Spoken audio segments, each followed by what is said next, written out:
et contre la réforme des retraites. La jeunesse est aussi dans la rue. Blocage de lycées, occupation d'universités. Les jeunes sont de plus en plus nombreux dans les manifestations.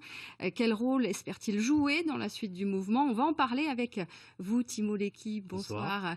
Vous êtes étudiant en droit, président du syndicat L'Alternative étudiante Besançon. Alors pourquoi la jeunesse a rejoint si tardivement le mouvement? Alors bon, je pense que c'est une question qui peut être un peu débattue parce qu'en fait la jeunesse elle est mobilisée depuis plusieurs semaines. La fac de lettres à Besançon, c'est sur sa 3e semaine qu'elle est bloquée ou occupée et elle va enclencher une 4e semaine, donc ça va faire un mois. Mais vous avez tardé à rejoindre les cortèges derrière les syndicats. On a eu du temps en fait à s'organiser, à se mettre en place, à diffuser des tracts, etc.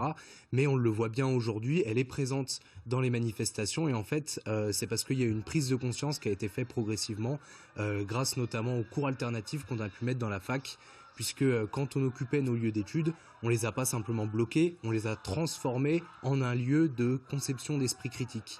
Et en fait, le but, c'était de permettre à tous les étudiants qui avaient des avis divers sur cette réforme de pouvoir s'instruire et pouvoir se créer eux-mêmes leur avis, ce qui fait qu'avec le temps, on a de plus en plus de personnes qui ont compris que c'était une réforme injuste et brutale et qui se sont mobilisées. Avec parfois des avis divergents des étudiants qui auraient préféré continuer les cours. Ah oui, on en avait quelques-uns, mais je peux vous dire aujourd'hui qu'ils sont venus dans nos assemblées générales, ils ont discuté, ils ont voté, et même s'ils s'opposaient au début, on a de plus en plus de gens qui prennent la parole pour dire que désormais, ils soutiennent le mouvement. Et cette semaine, on a vu aussi des lycéens mobilisés, notamment pour occuper leur établissement. On va les écouter. On s'est aussi rendu compte qu'on parlait pas de nous, que le gouvernement en fait il nous oubliait totalement, donc c'est vrai qu'on se sent un peu délaissé par rapport à ça. Il faut qu'on montre que nous, ça parte du bas ce mouvement-là et que c'est pas aux politiques de nous interpeller, que c'est à nous de faire passer un message. Ce qu'on constate, c'est un monde où nos parents et nos grands-parents ont profité et on voit bien que ça va mener à nulle part, ça amène à la catastrophe climatique, ça amène à toujours plus d'inégalités dans la population et même la démocratie, on constate qu'elle ne marche plus et qu'il faut en changer.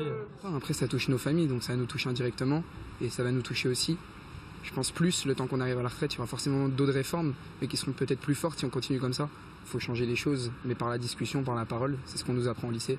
Avec l'arrivée du 49.3 et de la réforme qui est déjà injuste, je trouve, à la base, ça me concerne aussi parce que c'est une vision de la société dans laquelle je vais vivre. J'aimerais bien vivre dans une société où le peuple est écouté et non pas méprisé. C'est nous la génération de demain et c'est nous les premiers concernés par cette réforme. Je pense que c'est important en tant que lycéen de montrer qu'on est là et qu'on veut se faire entendre et qu'on n'est pas juste des enfants sans avis. Timo Lecky, on les a bien entendus, on a compris quel monde ils ne voulaient plus. Vous, quel monde espérez-vous demain?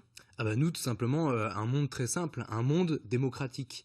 Un monde où, qu'on soit étudiant, qu'on soit lycéen, on soit écouté, on soit pris en compte dans le processus de décision. Parce que là, en fait, ce qu'ils disent les lycéens, c'est très clair, c'est qu'on peut pas espérer que des projets aussi impopulaires, avec des chiffres mais ahurissants, 7 Français sur 10 opposés, plus de 90% des salariés, que des réformes comme ça passent contre même l'avis du Parlement puisqu'il a été utilisé en 49.3, c'est inadmissible. Alors que vous soyez écoutés, oui, les lycéens n'ont pas le droit de vote, mais vous l'avez, et pourtant, il y a beaucoup d'abstention chez les jeunes. Parce qu'il y a énormément de jeunes qui se retrouvent pas dans les différents mouvements politiques, parce que la représentation nationale, des fois, n'attire plus, et aujourd'hui, cette mobilisation, c'est une occasion pour eux de créer eux-mêmes, par la rue, des lieux de discussion, des lieux où ils peuvent se former pour pouvoir militer et avoir leur cadre de revendication. On vous a vu en tête de cortège, notamment jeudi à Besançon, les étudiants.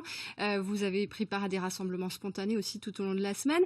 Il y a eu des tensions en marge de certains cortèges. Est-ce que vous craignez des dérapages cette semaine? On craint d'énormes dérapages, mais d'énormes dérapages policiers. Nous, c'est ce que nous craignons. Il y a de la violence policière. Du côté des manifestants, pas du côté personnes étudiant. Interpellées. Peut-être, mais pas du côté étudiant. Du côté étudiant, on a tenu à avoir des manifestations qui sont toujours très bien organisées. Par contre, du côté des policiers, on a eu des CRS qui ont eu des gestes qui sont inadmissibles, des jets de grenades de désencerclement en cloche. Nous avons des vidéos qui prouvent qu'on a des explosions au niveau des têtes, des grenades qui contenaient des lacrymogènes qui ont été envoyées à des sorties d'école avec des étudiants. Le préfet a répondu qu'ils ont utilisé un usage proportionné de la force. Ah mais le préfet dit ce qu'il veut, nous on a des vidéos. C'est ce qui se passe. Et on a des vidéos qui prouvent qu'il y a des mineurs qui étaient présents dans les cortèges, qu'il y a des enfants et qui se sont pris des grenades de désencerclement. Et vous continuerez notamment à bloquer votre lycée la semaine prochaine. Merci beaucoup d'avoir été avec nous, Timo Lecky, président du syndicat étudiant AEB.